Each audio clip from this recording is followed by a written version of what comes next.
Hello everyone, my name is Rasan and welcome to RysFix. And in this video I will show you guys how to replace the front disc brake pads of any KTM. It is going to be a very interesting video guys, so see that you like the video now only. And if you are coming on this channel for the first time, see that you subscribe. So come on, let's start the video.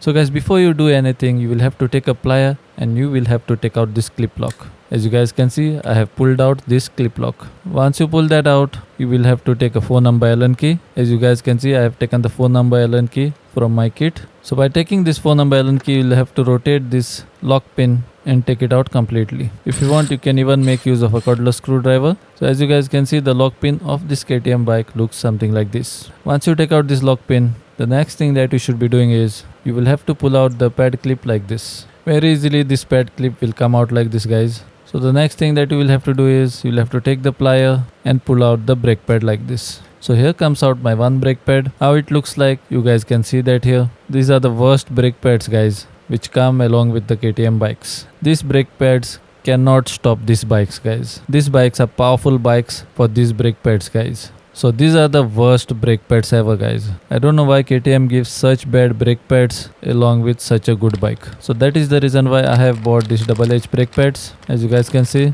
these are slightly expensive brake pads guys. As you guys can see, they have cost me 2,777 rupees. But to bring this bike to halt, you need this type of brake pads. How many of you riders out there don't like the braking performance of a KTM? Do let me know in the comment section below. So this double H brake pads I will put on my bike. So guys, after installing these brake pads on my bike, the braking performance that I got simply blew my mind away guys. There was a night and day difference guys. If you compare it with the normal brake pads, as you guys can see the difference. So if you are riding a KTM and if you are still using the brake pads which came along with it, then see that you don't waste any time guys. See that you replace those brake pads with double H brake pads as soon as possible. You guys must have seen many accidents happening with the KTMs. It is because these brake pads can't bring the bike to halt guys. When you are on the high speeds, if somebody comes in between and if you have to do sudden braking, then your bike is not going to stop with these brake pads guys. Because the brake pads which come along with this KTM are useless brake pads. They are the worst brake pads I've ever seen in my entire life.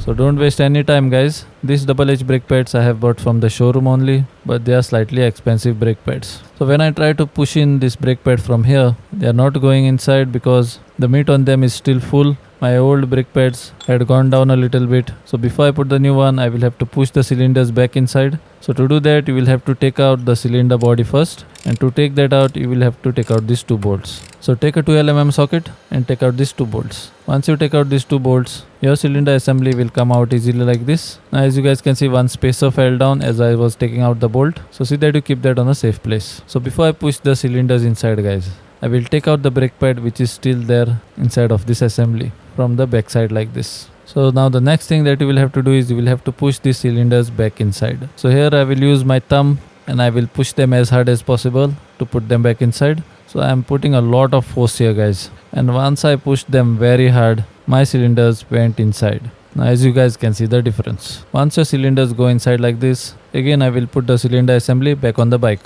And the two bolts which I had taken out from this assembly, those two bolts I will put back now. So remember to put the spacers back when you are putting back the bolts. Once you put back both the bolts, see that you don't tighten them fully now only. Keep them slightly loose because before I tighten them, I will put inside the brake pads. So here I'm done putting one brake pad inside. How easily it went inside, you guys saw that already. And here I'm putting back the second brake pad now. Once you put back both the disc pads inside in such a easy way, see that you watch carefully now. On one side you will have to put the lock pin inside and pass it through one brake pad. Then get your pad clip, put the pad clip inside, and by holding the pad clip with one hand, push the lock pin inside fully and pass through the other brake pad as well. So once you push inside the lock pin, get your Allen key and tighten this lock pin. Once the lock pin goes inside properly, see that you use the Allen key and tighten it properly and align the hole so that you can put this lock clip easily inside. So now put your clip lock inside like this. Once you put that back, I have not tightened my two bolts yet. So now it's time to tighten both these bolts. Once you tighten both these bolts, you are done replacing your brake pads. So guys, I'm hoping that this video was useful to you. If you guys found this video useful, then see that you like and share with your friends and family.